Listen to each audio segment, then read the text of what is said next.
இந்த ட்ரைலர் இந்த படத்தை வந்து ஃபஸ்ட்டு ஏஎல் விஜய் சார் எனக்கு ரொம்ப ரொம்ப பெரிய இயக்குனர் அப்படிங்கிறதையும் தாண்டி தலைவா படம் நடிக்கல ரொம்ப ஒரு ஃப்ரெண்டு ஒரு தம்பி மாதிரி ஆகிட்டார். அவர் இந்த ஷட்டர் படத்தை ஒரு ரீமேக் பண்ணுறோம் அப்படின்னு அனுப்புனார். பார்த்தப்போ ஃபஸ்ட்டு இந்த கதையை பார்த்தப்போ எனக்கு மிகப்பெரிய அதிசயம். Joy Mathew sir, hats off. ஏன்னா இப்படி ஒரு கதையை எப்படி கன்சீவ் பண்ண முடியுது? நான் நடித்ததுக்காக பேசலை. இந்த படம் ஷட்டர் படத்தை பார்த்தவங்களுக்கு தெரியும், பார்க்க போகிறவங்களுக்கு தெரியும் இப்படி ஒரு கதையை வந்து அவர் கன்சீவ் பண்ணாருன்னா இப்போ அவர் பேசும்போது தெரிஞ்சுட்டு அதுக்கு அவர் எவ்வளோ பெயின் எடுத்துட்டார் அப்படின்னு. படம் பார்த்து மறந்துட்டேன். என்னையா இப்படி ஒரு சப்ஜெக்டு, அந்த சப்ஜெக்டை பற்றி எஸ்ஜே சூர்யா சார்கிட்ட சொல்லி கேட்டுறேன். இசை படத்தினுடைய ஷூட்டிங் அப்போ, சார் சூர்யா சார் இப்படி ஒரு கதை அப்படின்னு அவர் அவுட்லைனை கேட்டு, என்ன சார் தயவுசெய்து மிஸ் பண்ணிடாதீங்க சார், யார் ஆண்டனி டைரக்ட் பண்ணுறாரு சார், கேமரா வந்து MS பிரபு சார் பண்ணுறாரு, இப்படி யூகி சேது டைலாக் எழுதுறாரு சார், பிரமாதமான டீம் சார், மிஸ் பண்ணிடாதீங்க அப்படின்னு சொன்னார். படம் பார்த்தோன்னே எனக்கு என்ன ஒரு சின்ன குழப்பம் வந்துருச்சு. என்னடா நம்ம இந்த கேரக்டர் நடிக்கலாமா, யூகி சேது பண்ண கேரக்டர் பண்ணலாமா, இப்போ வருண் நம்ம ஐஸ்வரி வேலண்ண பேரன் அது பண்ண முடியாது, அது கொஞ்சம் youth character. Yugi Sethu sir இல்லை, இருந்தாலும் கூட அதில் வயசு பிரச்சனை இல்லை. ஆட்டோ டிரைவருங்கிறத அந்த கதையில் என்ன பண்ணுறாருங்கிறத பிரச்சனை, வயசு பிரச்சனை இல்லை. இதில் எந்த கேரக்டர் ஸ்கோர் பண்ணணும் திங்க் பண்ணிட்டு இருக்கல. இன்னொரு பெரிய அதிர்ச்சி, அதை நம்ம ஒன்றுமே செய்ய முடியாது. இது எல்லாத்தையும் தாண்டி இந்த படத்தில் ஹீரோயினாக பண்ணுற இப்போ வந்து அனுமோல் தான் இப்போ படத்தில் பேர். சரி, அப்போ யார் ஹீரோயின் தெரியல. என்னடா இது எல்லாத்தையும் தாண்டி ஒரு ட்ராமாட்டிக் த்ரில்லர். நீங்கள் தான் கரெக்டான பேர் சொன்னீங்க, ட்ராமாட்டிக் த்ரில்லர். இது என்ன ஜானரில் கொண்டு போய் சேர்த்துன்னு எனக்கு தெரியல.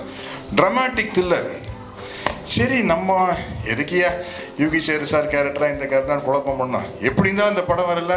இப்போ அவங்க அனுமோல் நடிச்சிருக்கிற கேரக்டர் ஸ்கோர் பண்ணிடுமே, நம்ம நடிக்கலாமா வேண்டாமா? ஏன்னா நான் வந்து கேரக்டர் ரோல் பண்ணிட்டு இருக்கிற படங்கள்லேயே ஒரு ஹீரோவுக்கு ஈக்குவலாக எனக்கு பேர் வந்துடும். இப்போ தலைவா வந்து இன்றைக்கி அவ்வளோ பெரிய ஆர்டிஸ்ட்டு விஜய் தம்பி இருந்தாலும் அவருக்கு ஒரு நல்ல பேர் எனக்கு வரும். வருத்தப்படாத வாலிபர் சங்கம், ராஜா ராணி, இப்போ ரிலீஸ் ஆன பாகுபலி, இப்படி எல்லாத்துலேயும் வந்து எனக்குன்னு ஒரு தனி பேர் வரும். இப்போ நான் வந்து ஒரு கதையின் நாயகனாக நான் மட்டும் ஹீரோன்னு சொல்ல முடியாது. இதில் இருக்கிற எல்லா கேரக்டர் ஹீரோ தான். அதனால தான் நான் யூகி சேது கேரக்டர் பண்ணுமா, அவர் வருண் கேரக்டர் பண்ணுமாங்கிற அளவு குழப்பம். அப்படி ஒரு கதை. எல்லாத்தையும் மீறி இந்த ஹீரோயினுக்கு பேர் வந்துச்சுன்னா என்ன பண்ணுறது? இப்படி ஒரு குழப்பம். சரி, அப்போ என் பொண்ணும் சிபியும் தான் சொன்னாங்க, திவ்யா சிபியும் சொன்னாங்க, இங்கே பாருங்கள், இப்போ நீங்கள் என்ன தான் கேரக்டர் ரோல் நடிச்சிட்டு இருந்தாலும் ஒரு படத்தில் நீங்கள் தான் இம்பார்ட்டண்ட் அப்படிங்கிற ஒரு படம் வர்றது இன்றைக்கி உங்கள் வயசுக்கு கொஞ்சம் கஷ்டம். ஏன்னா அப்படி ஒரு சூழ்நிலை இந்தியன் சினிமாவில் கிடையாது. அமிதாப் பச்சன் சாருக்கு மட்டும் நடந்துட்டுருக்கு. ஏன் இந்தியன் சினிமாவில் கிடையாதுன்னா இங்கே டூயட்டுங்கிற ஒரு பெரிய பிரச்சனை இருக்குது. அதான் இல்லாட்டி வந்து நீங்கள் சும்மா ப்ரூஸ் வில்லிஸையும் டென்சல் வாஷிங்டன், மார்கன் ஃப்ரீமேன் எல்லாம் நினச்சிக்கிட்டு இந்த வயசில் ஒரு ஓமர் முக்தார், ஆண்டனி குயின் எல்லாம் நினச்சிட்டு பிரயோஜனம் இல்லை. அப்படி ஒரு சூழல் இங்கே கிடையாது. இங்கே அப்படி ஒரு சூழல் கிடையாது. அது அமிதாப் பச்சன் சாருக்கு மட்டும் எப்படி அமையுது இருக்கு பிரமாதமாக. இப்போ வந்து இசை படத்தில் வந்து பெரிய மனசு வேணும் எஸ்ஜே சூர்யா சாருக்கு. ஃபுல்லாக நம்ம மேலே வந்து கிளாப்ஸ் வாங்குற சீனெல்லாம் என்ன பண்ணாலும் அவர் தான் டூயட் பாடிட்டு இருப்பார். அது கொஞ்சம் வயிறு எரியும் இல்லை? ஏன் எரியுன்னா கேரக்டர் ஆர்டிஸ்டாகவே பிறந்து கடைசி வரை கேரக்டர் ஆர்டிஸ்டாகவே இருக்கிறது ஒரு கேட்டகரி. நான் ஒரு 75 படத்தில் வில்லனாக நடிச்சிட்டேன், அப்புறம் 125 படத்தில் ஹீரோவாக நடிச்சிருக்கிறேன். எப்படி குஷ்பு, பானுபிரியா, கௌதமி, சுகன்யா, மீனா எப்படி ஆர்டிஸ்ட், இவங்க கூட எல்லாம் டூயட் பாட்டு என்னதான் கேரக்டர்னால வேற ஒருத்தன் வந்து டூயட் பாடுறான்டா அப்படிங்கிற அது கொஞ்சம் இடிக்கும். அதனால தான் சில நல்ல ஆஃபர் வரையில் வந்து நான் விஷயங்களை மிஸ் பண்ணுறது. கௌதம் மேனன் சார் கூட ஒரு 2 நல்ல ஆஃபர் இருந்தார். இதுதான் இந்த அரிப்பு தான், இந்த ஈகோ தான். இந்த ஹீரோவை நடித்து தொலைச்சனால வந்த பிரச்சனை. இதை தாண்டி வந்து சரி ஒரு இம்பார்ட்டன்ட் ரோல் நடிக்கிறோம், அதில் வந்து ஒரு லேடி ஆர்டிஸ்ட் பேர் தட்டிட்டு போயிருமே அப்படின்னு. அப்போ யார் ஆர்டிஸ்ட்னு கூட தெரியல. அதுக்கப்புறம் பெரிய ஆர்கியூமெண்ட், இந்த கேரக்டர் யார் பண்ணுறாங்கன்னா பல பேரை சொல்கிறோம். கடைசியில் விஜய் சார், ஆண்டனி சார்லாம் டிசைட் பண்ணி அனுமோல்னு அவங்கள செலக்ட் பண்ணாங்க. பிரமாதமாக நடிச்சிருக்காங்க. அவள் என்ன இவ்வளோ சூப்பராக நடிக்கிறாங்க கேட்டப்போ அவங்க ஏதோ மலையாள படத்தில் நடித்து அவார்டுகளெல்லாம் வாங்கியிருக்காங்க போல. இந்த சீக்கிரட்லாம் நமக்கு தெரியல. அப்படி வந்து இந்த படம் வந்து உருவாகி இது வந்து அதாவது ஒரு சின்ன இடத்துல இது வந்து MS பிரபு மாதிரி ஒரு கேமராமேன் சார் இருந்தால் தான் பண்ண முடியும். இதுக்குள்ளே ஒரு த்ரில்லிங் கொடுத்து கொடுத்த அந்த ஒரு டைட் ஸ்கிரிப்டு. ரொம்ப எனக்கு சந்தோஷமான விஷயம் வந்து, இப்போ என்ன மாதிரி பல வருஷமாக ஒரு 38 வருஷம் ஆச்சு, 200 படத்துக்கு மேலே ஆயிடுச்சு. ரொம்ப வருஷமாக குப்பை கொட்டிக்கிட்டு இருக்கிற நடிகனை சும்மா விட்டேன்னு வச்சிங்களேன், அவன் இஷ்டத்துக்கு நடிச்சு கெடுத்துருவான். அதை எங்களுக்கு கைட் பண்ணுறதுக்கு ஒரு ஆள் வேணும். இசையில் வந்து அவ்வளோ நல்லா இருந்தது பர்ஃபார்மன்ஸ்னால் அங்கே எஸ்.ஜே. சூர்யா இருந்தார்.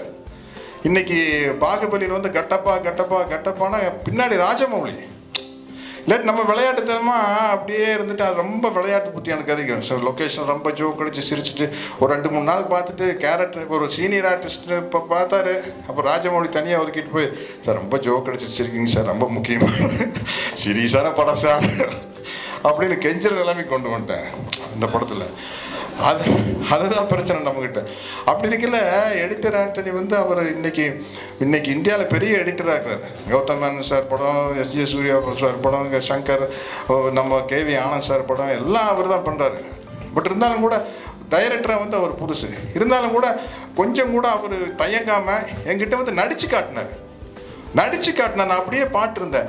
என்னை பார்க்க வந்த வேற ஒரு ப்ரொடியூசர் கூட, சார் என்ன சார் உங்களுக்கு போய் அவர் நடிச்சு காட்டிருக்காரு அப்படின்னு. இல்லை அதான்ப்பா நல்லது, அப்போ தான் வந்து வித்தியாசமாக நம்ம வந்து நம்மளை புதுப்பிச்சுக்கிட்டே இருக்கணும். அப்டேட் பண்ணுறன்னு ஒரு விஷயம் இருக்குது பார்த்தீங்களா, அந்த அப்டேட் பண்ணாத கலைஞன் காணாமல் போயிடுவான். நாங்கள்லாம் பாருங்க, உலகத்துலேயே அருவருப்பான வார்த்தை என்ன தெரியுமா, நாங்கள்லாம் அந்த காலத்தில் அப்படிங்கிறதாங்க ஒரு மனசனை நாசமாக்குற ஒரே வார்த்தை.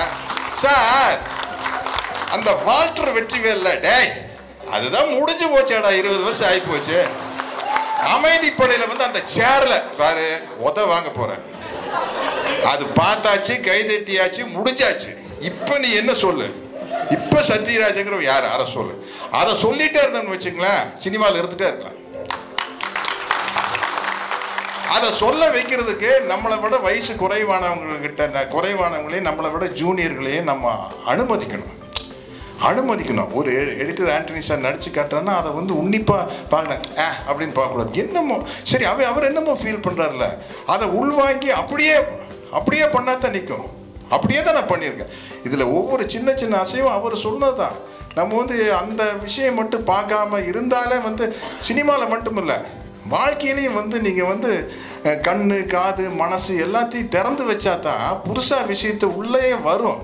அது இல்லாமல் இதுதான் அப்படின்னு க்ளோஸ் பண்ணிட்டீங்கன்னு வச்சுங்களேன், அது வந்து நீங்கள் ஒரு ஆறாக இருந்தால் தான் வளர முடியும். ஒரு தேங்கின குட்டையாகிட்டிங்கன்னா அந்த கொசு பூச்சி வந்து குட்டைக்குன்னு நல்லதில்லை, சுற்றி இருக்கிறவங்க நல்லா இருக்காது. அதனால் நான் ஒரு குட்டையாக இருக்க விரும்புகிறேன், நான் ஒரு ஆறாக இருக்கிறத விரும்புகிறேன். அப்போ தான் பயணம் தொடர்ந்து போயிட்டே இருக்கும். எப்பவுமே ஒரு வித்தியாசமான முயற்சிக்கு வந்து முதல் ஆதரவு ப்ரொடியூசர்கிட்ட தான் இருந்தால் வரணும். அது வகையில் அழகப்பன் சார் வந்து அப்போவே பல புதுமைகளை பண்ணியிருக்கார். புதுமையான அழகப்பன் சாரும் சாம்பால் அவர்கள் எனக்கு பால்னொன்னு பெரிய குழப்பமாயிட்டேன். ஏன்னா உங்கள் பிரதர் இல்லாமப்பா சாம்பால் அப்படின்ட்டு அவர் வந்து என்ன ஒரு 16 வயதுன்னு ஒரு கதையை பாரதி ராஜா சார் எடுத்துகிட்டு போகிறது முக்கியம் இல்லை. அப்போது ஒரு துடிப்புள்ள இளைஞர் பாரதி ராஜா கொண்டு போயில அதை ராஜ்கண்ணுங்கிற ஒரு தயாரிப்பாளர் வந்து பணம் போடுற தயாரிப்பாளருக்கு தைரியம் வேணும். இதில் வந்து ஸ்கோர் பண்ணலான்டா அடிக்கலான்டா அப்படின்னு நினச்சா தான் நமக்கு ஒரு 16 வயதில் கிடைக்கும். இதில் ஸ்கோர் பண்ணலான்னு ஒரு தயாரிப்பாளர் நினச்சா தான் உதிரி பூக்கள் கிடைக்கும், முள்ளு மலரம் கிடைக்கும், ஒரு 3ஆம் பிறை கிடைக்கும், அழியாத கோலங்கள் கிடைக்கும், இல்லாட்டி கிடைக்காது. அதனால் வந்து இப்படி ஒரு புதிய முயற்சிக்கு சப்போர்ட்டாக இருந்த ப்ரொடியூசருக்கு என்னுடைய மிகப்பெரிய நான் நன்றியை சொல்லிக்கிறேன். ஏன்னா அது ரொம்ப முக்கியமான விஷயம். அவர் மேடையில் சொன்னார், சத்யராஜுக்கு நான் பயங்கர ரசிக்கிறேன், என்னை விட எங்கள் அம்மா ரசிகர். இதே பிரச்சனை ரொம்ப நாளாக நினச்சிட்டு இருந்தேன்.